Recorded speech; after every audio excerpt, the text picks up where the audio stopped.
Hi everyone, मैं हूं रौनक और इस वीडियो में हम देखेंगे लास्ट वीक की कुछ टॉप क्रिप्टो न्यूज जो आपको पता ही होनी चाहिए। News number 1, SEC chair Gary Gensler to step down. Last week की सबसे बड़ी न्यूज तो ये थी कि गैरी गेंसलर एसईसी के चेयर पोजीशन से स्टेप डाउन करने वाले हैं। United States Securities and Exchange Commission के चेयर गैरी गेंसलर, जो अपने क्रिप्टो पर हार्डलाइन स्टैंस के लिए जाने जाते हैं, वो एजेंसी से 20 जनवरी 2025 को डिपार्ट हो जाएगा। ये उसी दिन होगा जिस दिन से pro crypto president elect Donald Trump अपने सेकंड प्रेसिडेंशियल टर्म को शुरू करेंगे। इसी साल जुलाई में ट्रंप ने अपने प्रेसिडेंशियल इलेक्शन रैली में वाव किया था कि वो प्रेसिडेंट बनते ही गेंसलर को फायर कर देंगे। यूएस में प्रेसिडेंट के पास अथॉरिटी होती है कि वो एसईसी के चेयर को सिलेक्ट करे, but he can not force a commissioner to leave the agency entirely, as Gensler plans to do in January. News number 2, Coinbase CEO to meet with Trump to discuss personal appointments. US based crypto exchange Coinbase के CEO Brian Armstrong president elect Donald Trump से मिलने वाले हैं, और ऐसा इसीलिए क्योंकि Trump अपने एडमिनिस्ट्रेशन और हेड ऑफ गवर्नमेंट डिपार्टमेंट्स के स्टाफ को अनाउंस करने वाले हैं। चांसेस हैं कि ब्रायन को भी कोई पोस्ट मिल सकती है। नवंबर 18 की वॉल स्ट्रीट जर्नल की रिपोर्ट के अकॉर्डिंग ट्रंप ब्रायन से प्राइवेटली मिलकर अपॉइंटमेंट्स डिस्कस करना चाहते हैं। अब इलॉन मस्क की तरह कॉइनबेस के सीईओ ने तो डायरेक्टली ट्रंप की पार्टी रिपब्लिकन्स के कैंपेन में कोई भी डोनेशन नहीं किया है, लेकिन यूएस इलेक्शन के पहले कहा था कि क्रिप्टो एक्सचेंज ट्रंप के एडमिनिस्ट्रेशन के अंडर वर्क करने के लिए प्रिपेयर्ड रहेगा। Although it's unclear whether Armstrong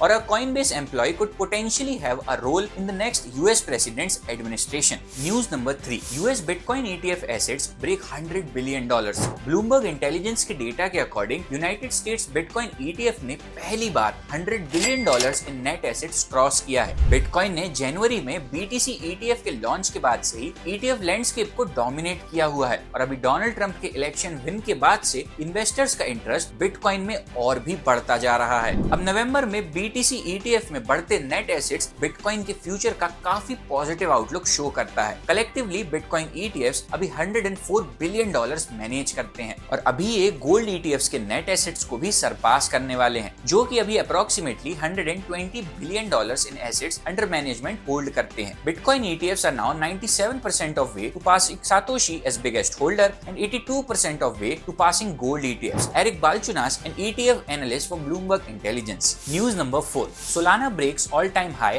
on Coinbase. FTX exchange के कोलैप्स के 2 साल बाद नवंबर 22 को सोलाना ने फाइनली अपना न्यू रिकॉर्ड हाई ब्रेक कर दिया है। नवंबर 22 को Coinbase पर सोलाना की प्राइस $264.31 पहुंच गई। Sol has been one of the better performing altcoins this year, having gained 160% since the beginning of 2024. दिसंबर 2022 में FTX के कोलैप्स के बाद सोलाना की वैल्यू $10 तक गिर गई थी। सोलाना में मोमेंटम इस वीक फाइल सोलाना ETFs की फाइलिंग्स के बाद से बढ़ गया है। अभी एनालिस्ट ने सोल का $400 का टारगेट दिया है। सोलाना's popularity and demand for Sol have been primarily driven by meme coin speculation this cycle, since it is cheap and easy to mint them on the network. चलो अब लास्ट वीक के top gainers और losers को भी देख लेते हैं। तो अमंग द बिगेस्ट 100 क्रिप्टोज में टॉप 3 ऑल्ट कॉइन गेनर्स रहे स्टेलर एट 137.21% अप, हिडेरा यानी HBAR 108.20% अप, एंड मंत्रा यानी OM at 72.86% up. Top 3 altcoin losers रहे पीनट 35.62% डाउन,